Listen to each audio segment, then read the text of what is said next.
कृष्ण राधे राधे। जैसे कि हम सब लोग जानते हैं कि प्रयागराज में 144 साल बाद लग रहा है महाकुंभ का ये बड़ा सा मेला। तो इसके पीछे क्या स्टोरी है और कुंभ के मेले क्यों लगते हैं, आइए जानते हैं साथ में। तो एक बार की बात है, माँ पार्वती ने भगवान शिव से कहा कि उनकी इच्छा है कि वो समुद्र में जाकर स्नान करें। जब वो समुद्र में स्नान करने के लिए गई तो समुद्र देवता ने माँ पार्वती से बोला कि आप किसके साथ रह रही हो, किस योगी के साथ रह रही हो, आप मुझसे विवाह कीजिए।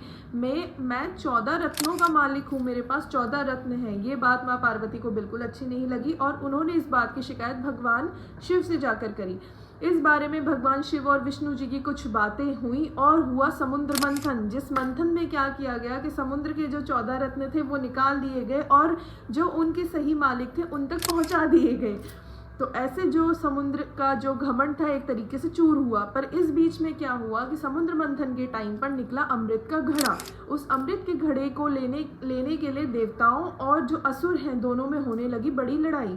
तो लड़ाई के वक्त में जो गरुड़ हैं तो गरुड़ जिनकी सवारी करते हैं भगवान विष्णु, वो उस अमृत के घड़े को लेकर आगे आगे उड़ रहे थे। तो जब वो उड़ रहे थे, उस जो अमृत की बूंदें हैं वो कुछ जगह पे गिरी। वो जगह है हरिद्वार, नासिक और प्रयागराज।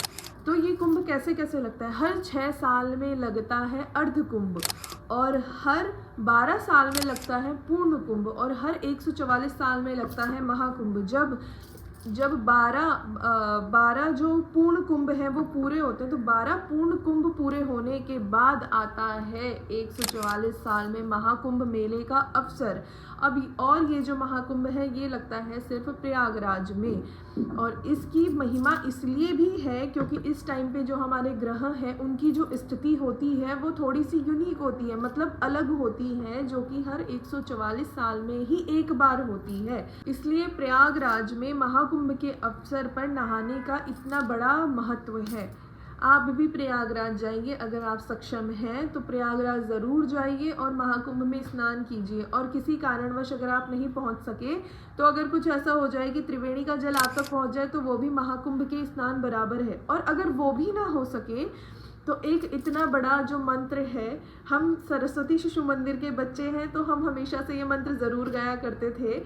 जब भी हमारी वंदना या हमारी प्रार्थना होती थी तो हम ये जो मंत्र है ये ज़रूर वहाँ पर हमसे गवाया जाता था हमारी प्रार्थना के टाइम पे कि गंगे चौ यमुने चौ गोदावरी सरस्वती नर्मदे सिंधु कावेरी जलस्मिन संधि कुरु।